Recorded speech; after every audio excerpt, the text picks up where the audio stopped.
Hi there, everyone. Recording live from the Heinz Hope Recording Studios. Let's get to Unit 4 of the milking facilities, housing and equipment unit here, and talk about a few of these things. This should be a fairly short recording. Just talk about some of the features and benefits and key things that we'll need to know in terms of selecting facilities. A few key facts here is, first things first, when we talk about milking procedures in your milking parlor, understand that about half of your farm labor usage goes in the milking parlor at this stage of the game. That's pretty common for today's operations. About half of your labor expenditures are expended in the milking parlor. It also constitutes about 20 to 60% of your capital investment. So it's your most expensive facility on the farm. And so therefore, we have to make sure that it's operating at its peak efficiency as much as possible. Speaking of efficiency, almost all movement that you see in today's milking parlor systems, in terms of remodeling or revitalizing them, it's movement towards more efficiency, whatever that may be. And then lastly, we got to design these facilities so that they're proper for risk management, managing not only your cows comfortably, but your people, so that we don't have issues with people being injured or hurt themselves or things of that nature. So when we look at just starting to think about prioritizing a size of a parlor and how big a parlor that you need, understand that these four preparatory things here, whether it's stripping, pre-dipping, wiping, or attaching, and we always think about preparation time in terms of how quickly to attach the unit based upon oxytocin and milk letdown. But you also have to think about these types of things in terms of per cow, how much time it takes, which also then affects your throughput time. So that's what this slide is really centered on, is just kind of bringing to the forefront how much time that takes per cow.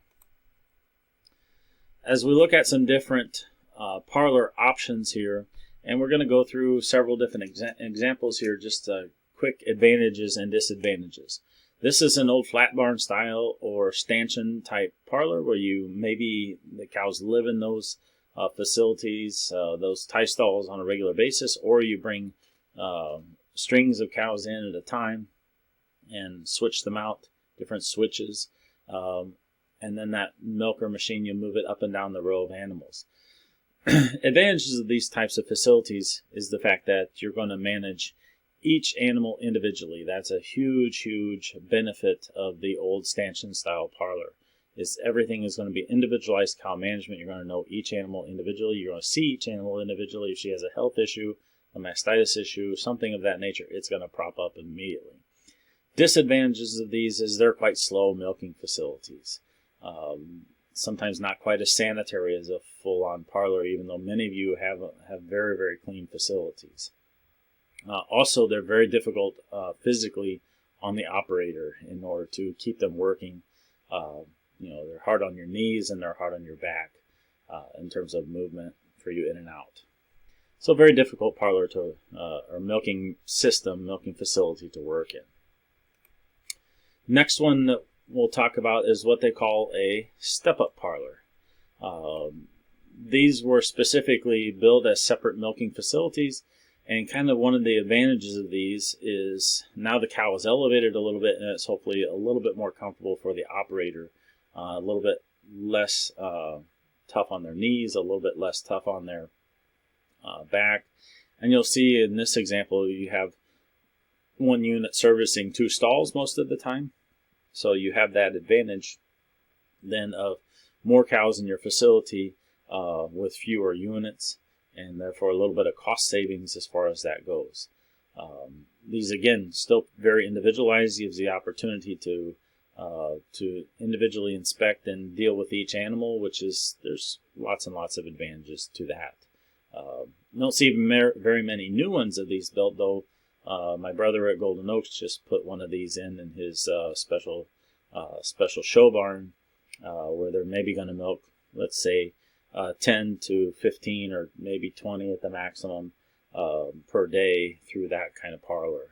But in terms of today's commercial setup, would not be a chosen parlor type.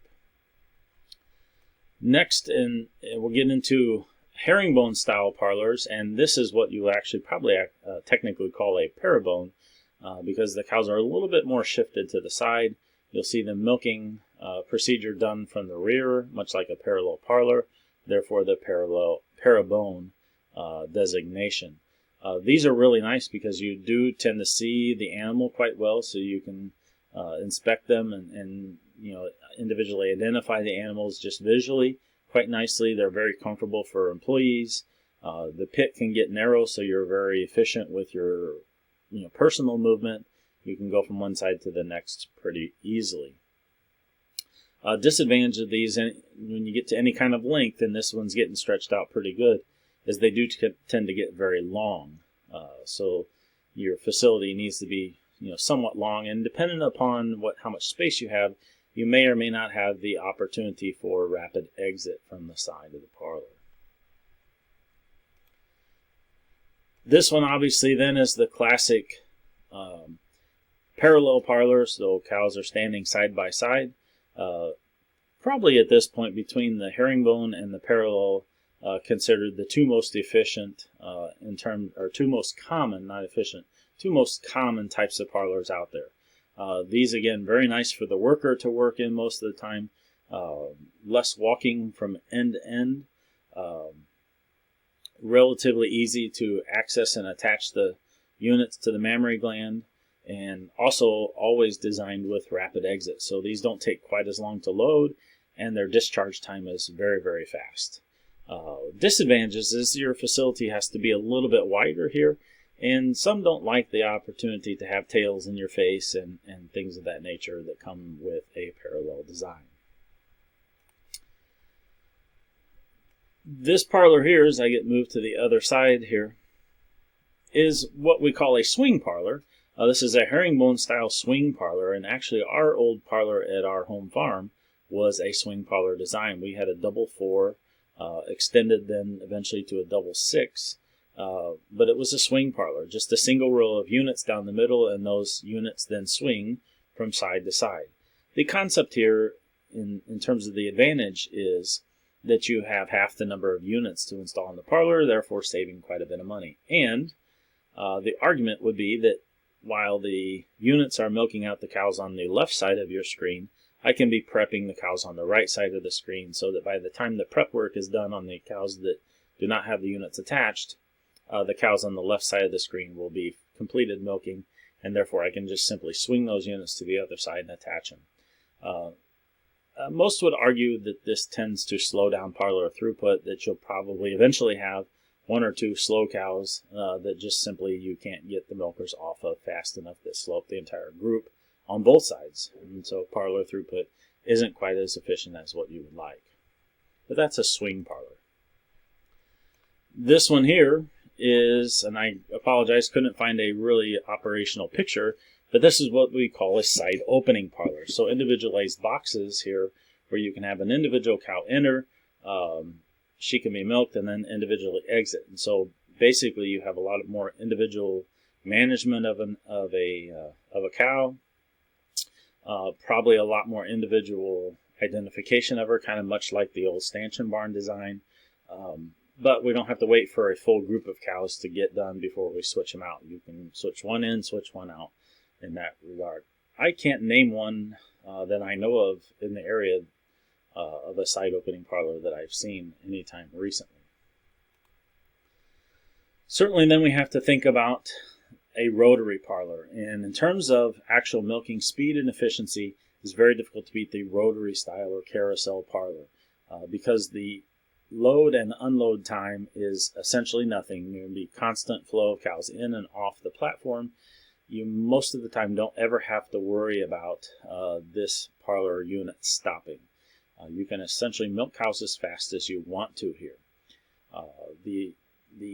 They're also very efficient in terms of a per cow per worker, and you're going to really zone milk in this regard. You're going to have different laborers assigned to different zones of the parlor, so each one will have a specialized assignment. Disadvantages of these obviously is you don't have the opportunity like you do with a herringbone or a parallel. If one side goes down, you can continue to milk on the other side. If this platform goes down, you're kind of in a pinch to get everything back up and operational. They do require a fairly large size facility to put one in, or you have to go to twin rotaries in order to always have one operational. But these, again, very widely known to be very, very efficient, about as fast as you can milk cows. This one here is what you would call a diamond style parlor, a paragon. You see trigons, things of that nature. Essentially what these are is they are designed to open up the parlor space a little bit, and instead of having, let's say, a double 24 so 24 cows on each side, you could have them broken up into groups of 12 and 12, let's say on the top side of the screen, and 12 and 12 on the bottom side of the screen. This would allow you to then cut down on your load time and discharge time of each one of those. They're most of the time herringbone style parlors, just broken out into, for example, this diamond shape. The folks that have these, tend to prefer the openness of the parlor pit itself. That way you have more room for the workers to operate in there. But it also creates more steps. It creates more time from side to side in the parlor, and therefore can slow down your parlor operations. Certainly we would be remiss about talking about parlor operations without thinking about the advantages and disadvantages of automation. And I've got just a picture of a Lely Astronaut box parlor here. Certainly I'm not particular to those, whether it's a DeLaval, a GEA unit, a Galaxy unit, doesn't really matter. And these are kind of going back to the individualized cow concept of the stanchion barn. Individually identifying the cow, individually tracking her health, her feed intake, and all of those things that come along with it. The other obvious major advantage is now all the time that you or a laborer would have spent in the parlor working with your cows and any of the other type of parlors that we've talked about, you are now free to do many other things on the farm, whether it's put up great quality feed, whether it's ensure cow comfort, whether it's breed more cows, whether it's work on your calving operations much better and your replacement management. You're now free to do a lot of other things through that time you would have spent in the parlor. The obvious disadvantage right now is the cost. They're quite expensive to put in, kind of specialized, and not every cow takes to it well, and not every manager can manage them well. So that you have to really weigh the cost-benefit analysis to determine whether these fit on your farm. Certainly then, when we think about housing systems and freestalls being the primary function here in the Midwest, think about desirable working conditions not only for the employees, but a desirable environment for your cows. Integrating housing, feeding, and waste management all together is a great approach to proper facility design. Which bedding choice? And again, I would be always partial to sand. That's the best one on the screen here. Straw is common, sawdust are common, and others such as paper, dried manure, or compost-bedded pack are all certainly worthy options to think about, but you have to really consider what works best in your manure management system, what is the best in terms of cows and comfort, what is the best in terms of your manure handling, and then what is accessible for you.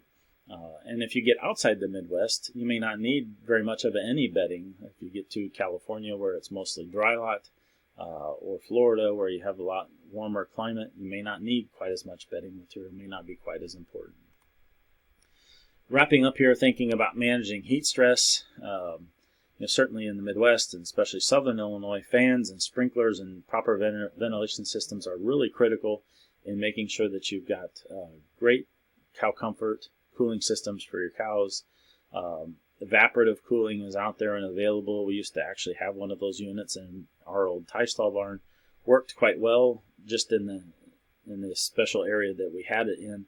Would have probably benefited from it in a lot of different places. So, again, kind of a gold rule of thumb is 40-inch fans every 40 feet. Sprinklers that work in conjunction with fans all the time. And then think about whether you're going to go cross ventilation, tunnel ventilation, whatever it might be in order to effectively cool your animals. Going to sign off on this section. Thanks for listening.